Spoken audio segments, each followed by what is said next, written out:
John chapter 1.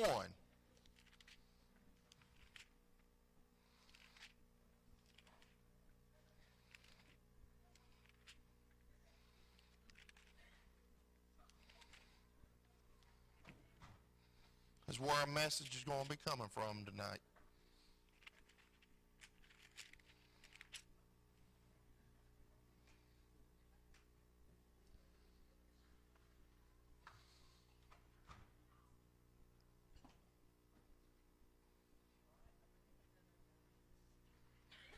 And it says, in the beginning was the Word, and the Word was with God, and the Word was God.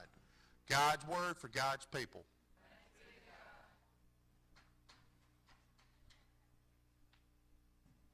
Now this is going to fall in pretty good tonight. You understand here it says, in the beginning, means the very beginning of our thoughts, our existence, way back when your 15 or 20th great-grandparents lived, long time ago. People you don't even know, had never heard their name before, was spoken. And it says, the Word was with God. The Word. And God's Word is our Holy Bible. And it says, and the Word was God. The Word was God, and God was the Word. It overcapsuled everything because it was God's Word. So many times we want to change God's Word up. Our world's changed it up a lot already. How many different writings of our Bible we have? Bunch of them. But thank God for every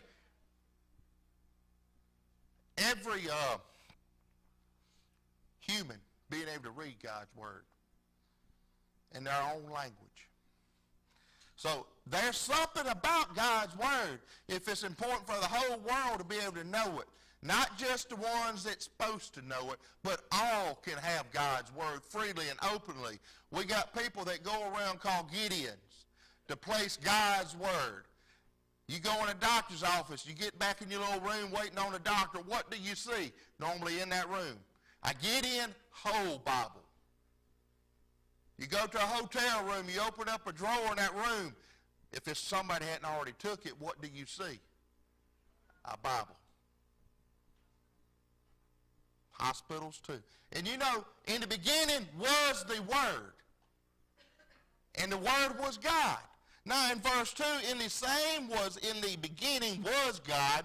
All things were made by him, and without him not anything made that was made. God made everything in the beginning. Everything represented God in the beginning. Everything. There's still a lot of things in our world today that represents God. The greatest thing is that is love. Doesn't it feel good to know that you're loved by somebody? Doesn't it feel good that you know you love somebody? Doesn't it? It's just so good to hear your children tell you, I love you, Mama and Daddy. Or I love you, Mama. It feels good. It's something that no one can take that away from you, is that love that they have for you tonight. That love that God has for you tonight. No one can take that away from you. But here's this. In him was life, and the life was the light of men. We shown God in the beginning how much he was of us. That was a light, and the light was men. What has happened to the light that God put upon us at that time? We have covered it up. We try to find ways to go hide it, ways to bury it, ways to not even study about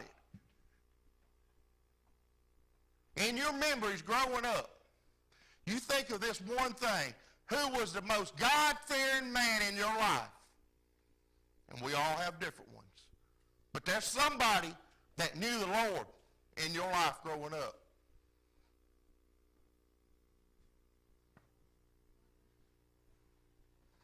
And you listened to him when he told you something?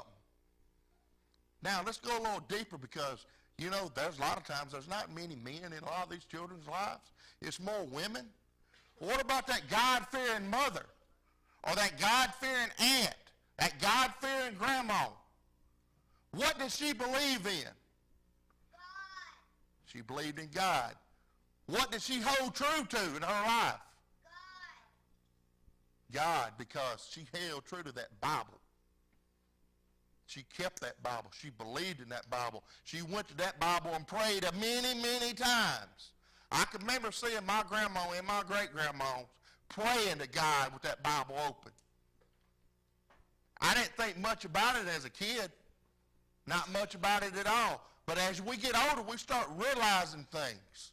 We start seeing more of what God intends for us to see. We open our eyes because you know why? As we grow older, we need to put more God in us and take more of us out. Because if we don't ever take none of us out, what are we? Full of self. But when we distill God in us, we becoming something then. Understand, we won't ever be perfect. But we can walk a better way. So the light of men disappeared. Today, we meet people we know are godly. We talk to people that are godly. We have friends today that are godly. But you get out in a crowd, do you see much men today that love the Lord in a big crowd that's not church sanctioned or anything? Go to a country concert, what do you see? I use country because that's the concert I went to. My son wanted to go to one. You know what I seen? Alcohol being served, all kind of cussing, all kind of this and all kinds of that. Was it right in God's eyes? By course not. Here these people are, the ones we were sitting by, they were drinking real good. They buying that high dollar beer. Was no doubt about that. But these same people going to get on the road and drive them vehicles there. What if one of us is out with our children and there's a drunk driver that kills one of our children? Do we look at the whole picture of things today? Or we just see half a page of it and we never want to flip the page?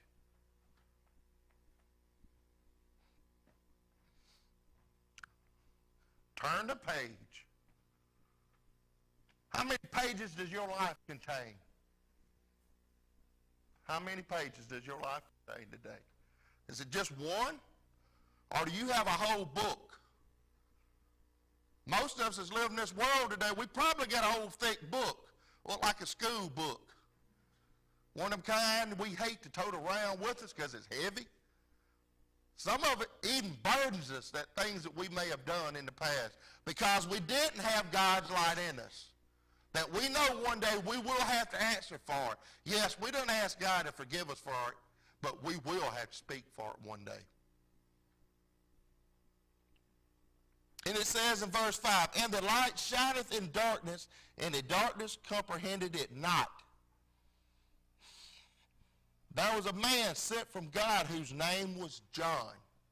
Now, this man is John the Baptist. This man loved God way before Jesus was roaming around too. Actually, he was Jesus' cousin. But they didn't know each other well because they didn't get to see each other much. But this man, he's wearing things from outside in the woods. He went and got skins off of animals and made his clothes. You think he was pretty? But do you think God loved him just the same as a fine-dressed man? Absolutely. In a lot of cases, God seen more in him than he seen in that fine-dressed man, because John the Baptist was out doing God's work daily. He didn't care what man had to say against him, because I'm doing what the master called me to do. He's another one, like Noah. God commanded him to build an ark. It didn't matter what people thought, did it? He did it because he knew God told him to do it. Well, John the Baptist out here preaching in the wilderness because God has told him to do it. And it says the same came for a witness, to bear witness of the light, that all men through him might believe. He was not that light, but he was sent to bear witness of that light to come. To bear witness of the light to come. You ever had anybody blink their lights at you at nighttime when you're on the highway because you may be going too fast? Then a lawman's right down the road. Aren't you glad that man blinked his lights at you before you got to that law officer? What have you done? You slow it down if you're speeding, don't you? Who wants to gain a ticket? Who wants to give away that hard-earned money today?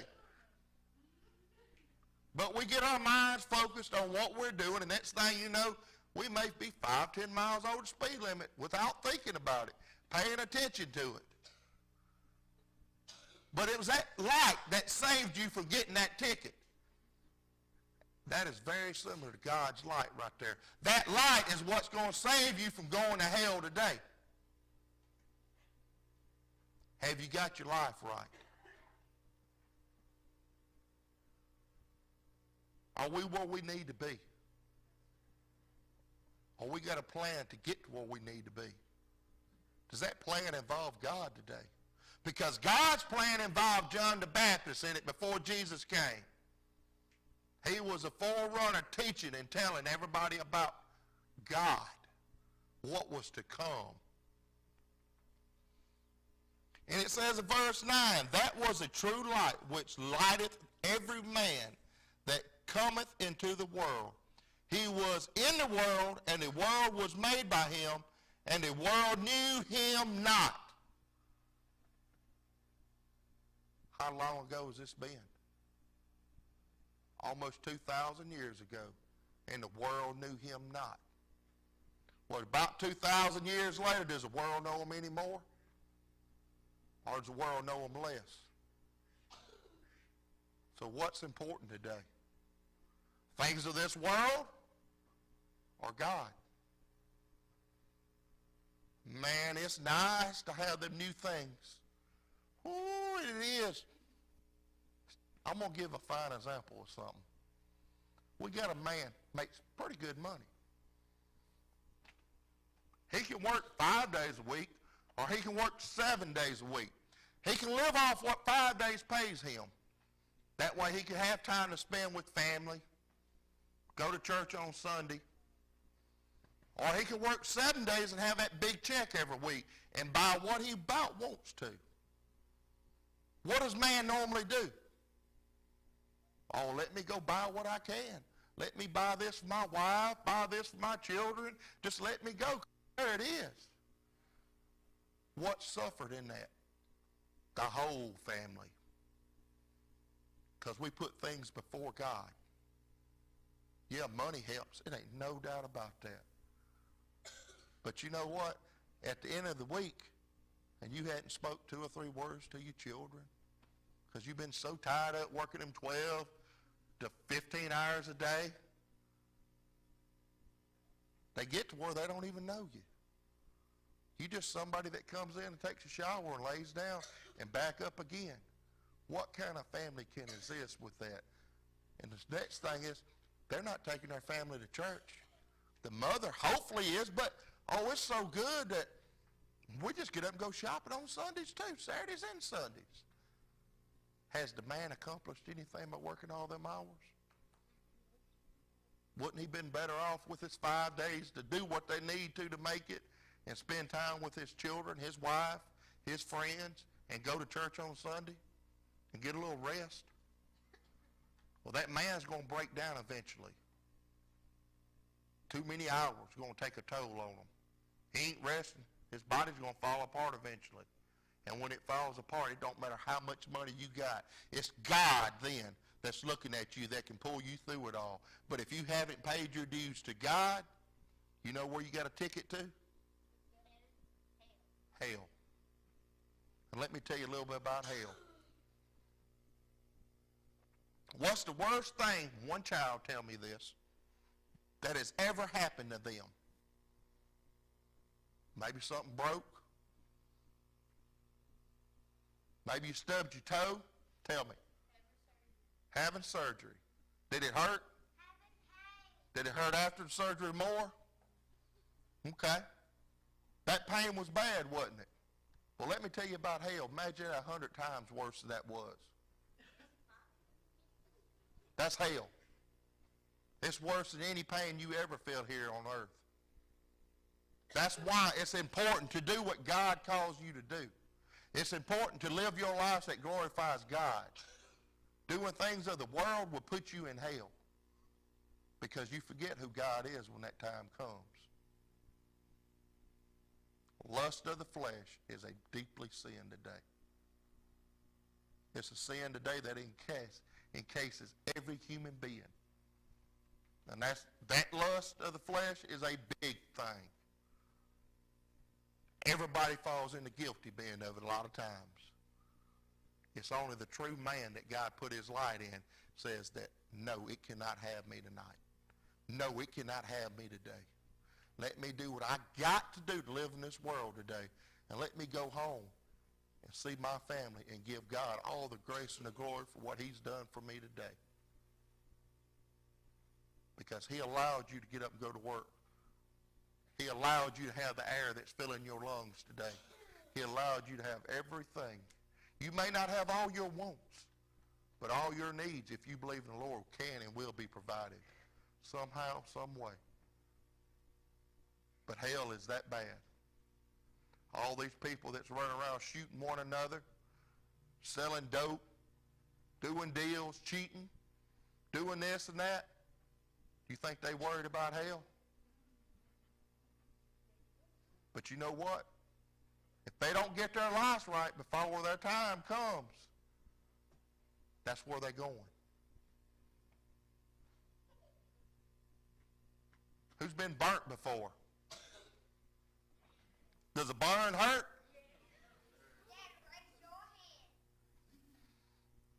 Imagine it being 1,000 times hotter than the fire you got burnt with for eternity, for all the rest of your, however long eternity is. That's over and over and over and over.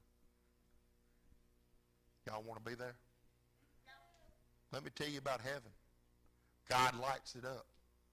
You walk down streets that's paved with gold. You look at these columns outside these homes and you see all these jewels in it. It's so beautiful. Then you do the best thing. You finally feel truly at home because you were born to live in heaven. Because we're all made of God and we all should hunger for him. In closing tonight, I'm going to ask Miss Sheila and Miss Jean to come up.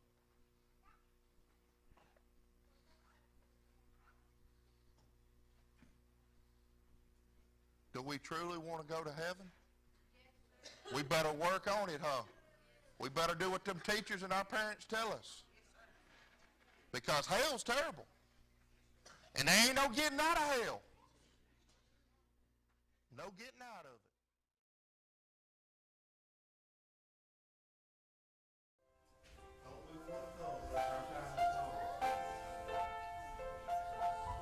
We tell them no now.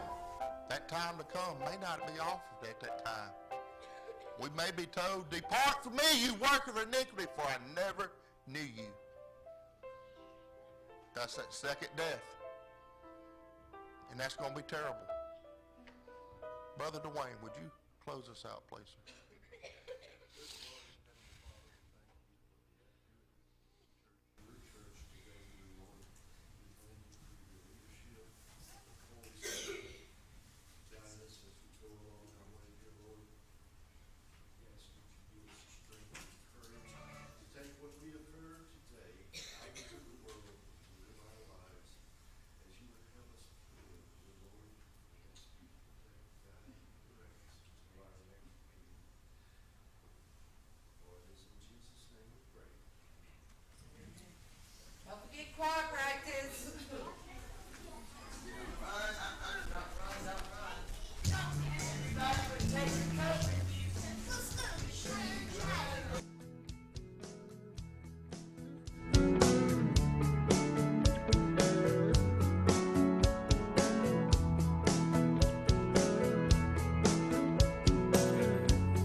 separate.